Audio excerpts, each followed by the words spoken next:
Galileo telescope కనిపెట్టక ముందే భూమిపైన ఉన్న ఒక రహస్యపు తెగకి మన సోలార్ సిస్టమ్ ఎలా ఉండేదో తెలుసంట. 6000 సంవత్సరాల క్రితం సుమీరియన్లు అనే ఒక రహస్య నాగరికత ఉండేది అని, వాళ్ళు అప్పట్లోనే మన సోలార్ సిస్టమ్ యొక్క డీటెయిల్డ్ మ్యాప్ ని కలిగి ఉండేవారని చెప్తూ సోషల్ మీడియాలో కొన్ని ఫొటోస్ వైరల్ అవుతున్నాయి.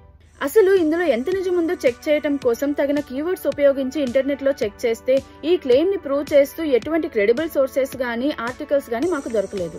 వైరల్ అవుతున్న ఫోటోస్ ఏఐ జనరేటెడ్ ఇమేజెస్ ఏమో అని డౌట్ వచ్చి మేము ఏఐ జనరేటెడ్ కంటెంట్ ని డిటెక్ట్ చేసే హైవ్ అనే టూల్ లో చెక్ చేస్తే ఈ ఇమేజెస్ లో 99% ఏఐ జనరేటెడ్ కంటెంట్ ఉంది అని రిపోర్ట్ వచ్చింది. అలాగే హగ్గింగ్ ఫేసెస్ మరియు ఏఐ ఆర్ నాట్ అనే ఏఐ డిటెక్షన్ టూల్ లో ఈ ఇమేజెస్ ని రన్ చేసి చూస్తే ఈ రెండు ఏఐ ద్వారా క్రియేట్ చేసిన ఇమేజెస్ అని రిపోర్ట్స్ వచ్చాయి. కాబట్టి వైరల్ పోస్ట్ లో చేస్తున్న క్లెయిమ్ ఫేక్ న్యూస్ మీకు సోషల్ మీడియాలో ఎక్కడ వెతికినా దొరుకుతాయి, కానీ ఫ్యాక్ట్స్ మాత్రం ఫ్యాక్ట్లీ తెలుగులోనే దొరుకుతాయి. మీరు కూడా ఇలాంటి ఫేక్ న్యూస్ బారిన పడకుండా ఉండాలి అంటే ఫ్యాక్ట్లీ తెలుగుని ఇప్పుడే ఫాలో అవ్వండి.